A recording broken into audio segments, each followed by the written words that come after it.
السلام علیکم عزیز طلبہ، امید ہے آپ سب خیریت سے ہوں گے۔ پیارے بچوں، آج ہم پڑھیں گے کہانی سچ کی برکت۔ تو آئیے شروع کرتے ہیں، آج کی کہانی شروع کرتے ہیں۔ رات کا پچھلا پہر تھا۔ پچھلا پہر مین کے دن کا آخری حصہ یا رات کا آخری حصہ تھا۔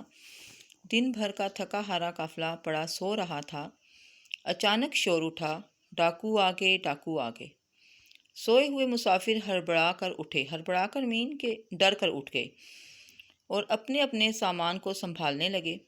ڈاکوؤں نے لوٹ مار مچا رکھی تھی، ایک ایک کی تلاشی لے رہے تھے، لوگوں کی جیبیں ٹٹول رہے تھے، یعنی کہ جیبوں کی تلاشی لے رہے تھے۔ جو کچھ پاتے تھے چھین جھپٹ لیتے تھے۔ لٹنے والے آہو فغاں کر رہے تھے، آہو فغاں مین کہ رو پیٹ رہے تھے، چلا رہے تھے، مگر ظالم ڈاکوؤں پر اس کا کچھ اثر نہیں ہو رہا تھا۔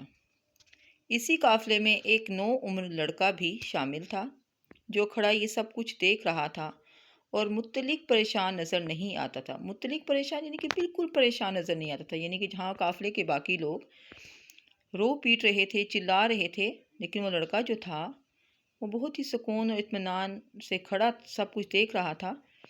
ایک ڈاکو اس کے پاس آیا اور پوچھنے لگا، لڑکے تیرے پاس کیا ہے؟ 40 اشرفیاں، لڑکے نے جواب دیا۔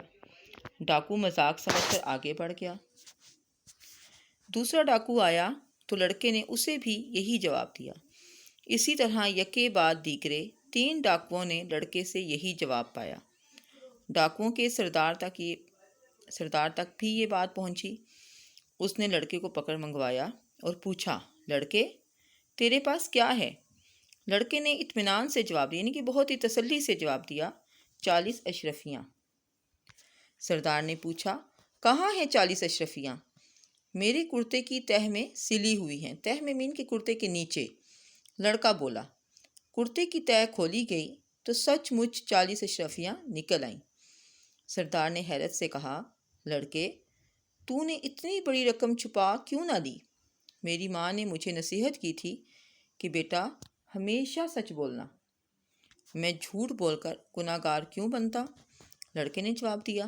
سردار نے لڑکے کا جواب سنا تو سوچ میں پڑ گیا کہ نو عمر لڑکا ماں کی نصیحت کا اتنا پابند ہے اور میں ایک مدت سے اللہ کے حکم کی خلاف عمل کر رہا ہوں، اللہ کے حضور میرا کیا حال ہوگا؟ سردار نے حکم دیا، سارا مال قافلے کے لوگوں کو واپس کر دو، اور خود لڑکے کے پاؤں میں گر پڑا، توبہ کی اور راہ زنی کا پیشہ یعنی کہ لوٹ مار کا جو پیشہ تھا وہ ہمیشہ ہمیشہ کے لیے ترک کر دیا، یعنی کہ چھوڑ دیا۔ یہ لڑکا کون تھا؟ یہ تھے حضرت عبد القادر جیلانی رحمۃ اللہ علیہ، جو بغداد میں تعلیم حاصل کرنے کے لیے قافلے کے ساتھ سفر کر رہے تھے۔ ان کے سچ کی برکت سے پیشہ ور ڈاکو توبہ کر کے نیک بن گئے۔